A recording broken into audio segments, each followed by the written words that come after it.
चलो 7वें पॉइंट के बारे में बात करते हैं कि अगर पार्टीशन नहीं हुई होती. Binge watch and learn about history on Ask Abhijit Clips. Subscribe now. जैसे आई थिंक हमने अभी एक जियोपॉलिटिकल पॉडकास्ट शूट किया, उसमें हमने खान अब्दुल गफ़र खान की स्टोरी बोली कि वो एक फ्रीडम फाइटर थे नॉर्थ वेस्ट फ्रंटियर प्रोविंस में. हाँ. और जब पार्टीशन हो गई तो उन्होंने गांधी जी से कहा कि आपने मुझे भेड़ियों के पास फेंक दिया, वीडियो के हवाले कर दिया है. भेड़ियों के हवाले कर दिया. हाँ. उन्होंने कहा कि आपने हमें भेड़ियों के हवाले कर दिया, you thrown me to the wolves. वो पार्टीशन नहीं चाहते थे. और 1946 और 47 में बहुत सारे लोग पार्टीशन नहीं चाहते थे.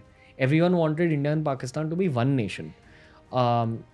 और एक तरह से ब्रिटिश ने एंड में भी डिवाइड एंड रूल करके ही हमें छोड़ दिया कि नहीं, ऐसा बताया कि नहीं, ये एक पीसफुल सेपरेशन होगी आपके खुद के पीस के लिए टू अवॉइड सिविल वॉर.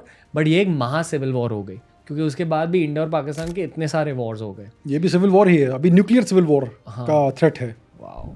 अगर वो सेपरेशन नहीं हुई होती, पहले तो हम हिस्ट्री का हर क्रिकेट वर्ल्ड कप जीतते और टू बहुत सारे इकोनॉमिक फ़ायदे होते हैं आई फील, बिकॉज पाकिस्तान भी बहुत स्ट्रेटेजिक लोकेशन में है. It's the entry to the Middle East. एक ज़माने में अफ़गानिस्तान भी इंडिया का पार्ट था. बिल्कुल. स्पेशली एंशिएंट ज़माने में. महाभारत में एक कैरेक्टर है कौरव्स की माता श्री गांधारी, जो गांधार से थी. गांधार बिकेम कंधार, जो बाद में अफ़गानिस्तान बन गया. तो आई फील कि पहले सब अफ़गानिस्तान से लेकर बर्मा तक सब कुछ इंडिया ही था. बट ये सेपरेशन कब हुआ according to you? I think Mauryan साम्राज्य के टाइम पर सब कुछ इंडिया में था. बर्मा तक नहीं था शायद उस टाइम पे. लेकिन डेफिनेटली गांधार था. पूरा पाकिस्तान जो आज है सब कुछ था. फिर मौर्यन साम्राज्य के बाद गुप्ता साम्राज्य भी आया, जिसमें भी काफ़ी सारा इंडिया फिर से यूनाइट हुआ था. लेकिन बीच बीच में ऐसे साइकिल्स आते रहते हैं जब इंडिया के अलग अलग छोटे छोटे किंगडम्स होते हैं. फिर जब ये जो टर्किक इन्वेजन्स हुए, उसमें फिर अफ़गानिस्तान जो आज है उसका कल्चरल और एथनिक कैरेक्टर बदलने लगा. फिर भी जब ये जो मुग़ल आए थे, टर्क्स, अकबर, जब अकबर ने इंडिया का इन्वेजन किया था, तब इंडियंस ने और अफगान्स ने साथ में मिलकर उसको फाइट किया था. तब हमारा राजा था राजा हेमू, जिसकी पूरी आर्मी अफगान थी. और उसने दिल्ली को कैप्चर किया. वहाँ पर उसको एम्परर का कोरोनेशन हुआ उसका. और फिर उसने अकबर से लड़ाई की और अनफॉर्चुनेटली उसकी डेथ हो गई. तो अकबर ने उसका सर काटकर काबुल भेजा, क्योंकि वो काबुल का किंग था बिकॉज उसके सारे सोल्जर्स वहाँ के थे. तो उस टाइम पर भी, अकबर के टाइम पर भी, अफगानिस्तान और इंडिया साथ में ही लड़े थे अगेंस्ट द टर्किक इन्वेडर्स. क्योंकि अफगान और इंडियंस का ब्लड तो एक ही है, रिलीजन बदल गया हो, डजंट मैटर. लेकिन जो अकबर था वो टर्क था, वो सेंट्रल एशिया से आया था. तो इंडियंस और अफगान दोनों उसको फॉरेनर मानते थे और एक दूसरे को सेम मानते थे. आई थिंक अभी भी देखा जाए तो जो आम इंडियन इंसान है, आम पाकिस्तानी इंसान है, आम अफगानी इंसान है, राशिद खान, शाहिद अफरीदी, MS धोनी एक दूसरे को भाई ही मानते हैं. अगर आप अफगानिस्तान की क्रिकेट टीम को देखेंगे और यहाँ मुंबई में चल रहे होंगे, कौन देखेगा उनको 2 बार? कौन बोलेगा ये फॉरेनर्स है? एक ही लोग है. दिखने में हर चीज़ में एक ही है. ये अलग, ये आर्टिफिशियली क्रिएटेड बाउंड्रीज है, डिवाइड्स है. सर, पर इतना बड़ा लैंड मास है, मतलब अफगानिस्तान से लेकर नॉर्थ ईस्ट तक या बर्मा तक. तो जो आप कह रहे हो कि मौर्यन टाइम्स में एक ही किंगडम हुआ करता था, तो इतने बड़े किंगडम को गवर्न कैसे करते थे और प्रोटेक्ट कैसे करते थे? ये सबसे बड़ा पॉइंट है. अगर आप किसी भी बड़े किंगडम को देखेंगे, बड़े एम्पायर को देखेंगे, उसका इन्वेरिएबली ब्रेकअप होता है. क्योंकि इन द पास्ट हमारे पास टेक्नोलॉजी नहीं थी जो रियल टाइम में कम्युनिकेशन करा सके.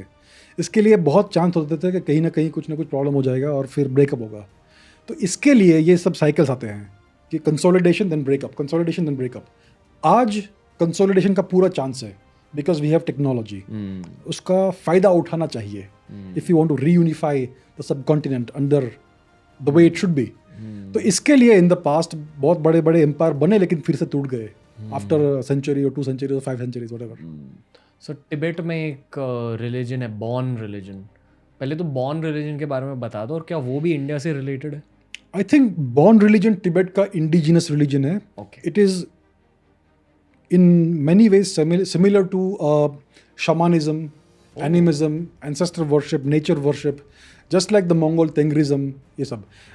और ये बहुत अच्छे से सिंक्रेटाइज हो गया विथ वज्रयाना एंड तांत्रिक बुद्धिज्म, क्योंकि किसी भी पॉलीथीइस्टिक रिलीजन के जो बेसिक फंडामेंटल्स है सेम ही होते हैं. कहीं भी जाओ आप, हर चीज़ को वो डिविनिटी मानते हैं. ट्रीज में भगवान है, पत्थर में भगवान है, आकाश में भगवान है, नदी में भगवान है.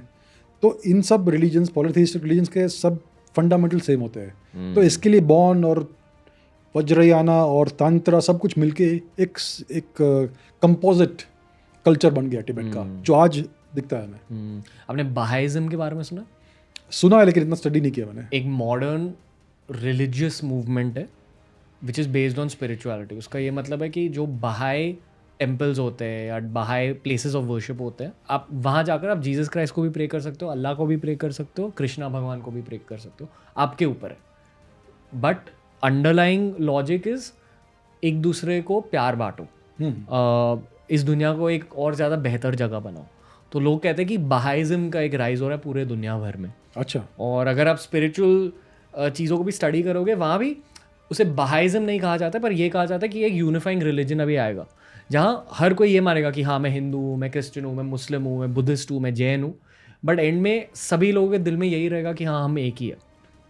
तो बहाइज्म का एक राइज होने वाला है अभी, probably over the next 10 years. Okay. और बहाइज्म का राइज अभी होने लगा है, कोविड की वजह से और भी ज़्यादा हो गया. अच्छा. It's a religion of love, it's a religion of oneness. अच्छा अच्छा. तो शायद जो आप कह रहे थे कि पहले हर रिलीजन एक ही था, हाँ हर कोई एक ही कल्चर को फॉलो करता था. बेसिकली यही है कि हर चीज़ में भगवान ढूंढो, हर चीज़ में भगवान देखो. और वो सच भी है, मतलब वो आपके पीछे जो लाइट है वो भी, उसमें भी भगवान है, आप में भी भगवान है, मेरे में भी भगवान है, इसमें भी भगवान है. बिल्कुल बिल्कुल. यस. तो इट्स अ नाइस थॉट.